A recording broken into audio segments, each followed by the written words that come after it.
To set your Samsung Galaxy S24 Ultra to play sound when you are typing with Samsung keyboard, swipe down the top of the screen and then tap setting icon. Scroll down the screen to find sound and vibration. Tap sound and vibration. Tap system sound. Under sound section, tap the gray on offset next to Samsung keyboard until the switch turns blue to turn it on.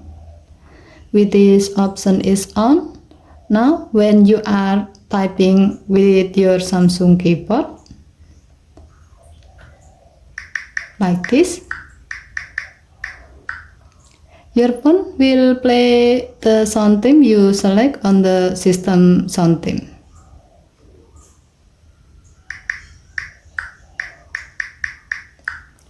Okay, thank you for watching. Please help to like and subscribe.